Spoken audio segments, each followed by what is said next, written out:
So there's a report from Ben Jacobs that Chelsea board is planning the next line of action, and we know that there's a possible sack, imminent sack, you know. And then there's also a report. There's a report that Chelsea will have to pay Liam Rosina around £24 million, you know, because he has a contract in 2032 thereabouts. And this shows how ignorant, arrogant, and inept these Chelsea owners and their board, not our board, their board are, especially those two sporting directors, Lauren Stewart and Joe Shields. Like, those guys are so ignorant and arrogant and inept. They don't know anything. Like, how do you go and they did it with Enzo Maresca? You brought in a coach. Enzo Maresca came from Leicester City. He's not that experienced. Fine, he worked under Guardiola. You don't give inexperienced coaches long contracts. Enzo Maresca was given a 5 years contract.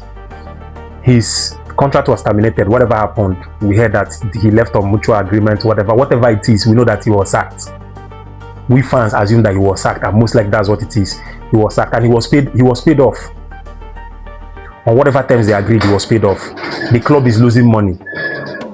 All right, the club is losing money for whatever reasons. Now you let him go for whatever reasons. You went ahead and get another yes man, a playboy that you even be telling the players he should fit on the pitch.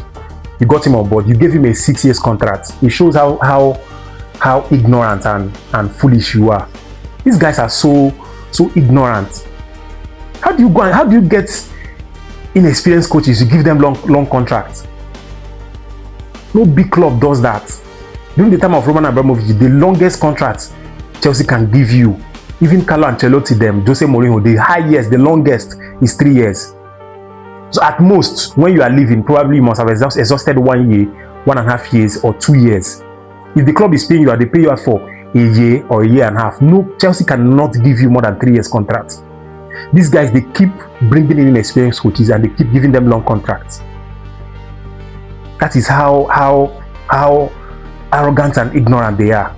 They've done this thing several times. They did it with Pochettino. They did it with, I don't know, they did it with Graham Potter. I think they gave him a 5 years or 6 years contract. This is the third time or fourth time. You didn't learn from the first one, you didn't learn from the second one, you didn't learn from the third one. Now you have to pay Liam Rosino £24 million plus if you sack him, and definitely he needs to go.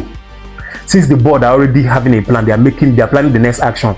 Liam Rosino cannot rescue this. He cannot rescue this crisis. These players obviously don't want to play for him. They don't want to have him in the locker room. They don't want to have him on the dugout. Obviously, he has to go.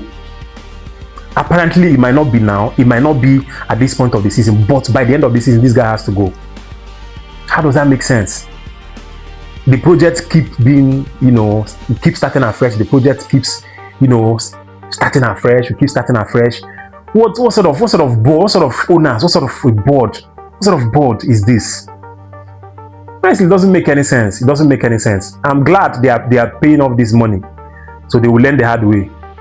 You get another coach, you give him at least, you try him with a year or a year and 6 months. Put him on his toes. If he doesn't do well, even if he's midway through the first season, you sack him. You don't have much to pay him. A year or 2 years, 2 years at most. You get an inexperienced coach. You say you have a long-term plan. You have a long-term. A coach that doesn't know anything, that have not done it at the top level. You give him a 6 years contract. Honestly, I'm very, very happy that these guys, they are learning the hard way. They are learning the hard way. And very soon, trust me, very, very, very soon, Chelsea fans are going to go to their houses and chase them completely out of London. Honestly speaking, it's a shame. It's a shame. They should pay the money. They should pay the money so that it's by the time they pay the money, they pay this one, it will pain them. They will know that, okay, this is not the right way. Fans has been shouting, the fans has been complaining, lamenting, protesting. They don't listen. Keep signing kids, keep signing wonder kids, keep signing super kids and wonder kids. You bring them, you are waiting for 3, 4, 5 years for them to mature, and then they will dominate the whole world. You think that's the way European football work? As well. So guys, let me have your thoughts, your views and your opinion in the comment section. Don't forget to subscribe to my YouTube channel. Click on the notification bell so you get notified whenever I drop my video. I'll see you again in my next video. Peace.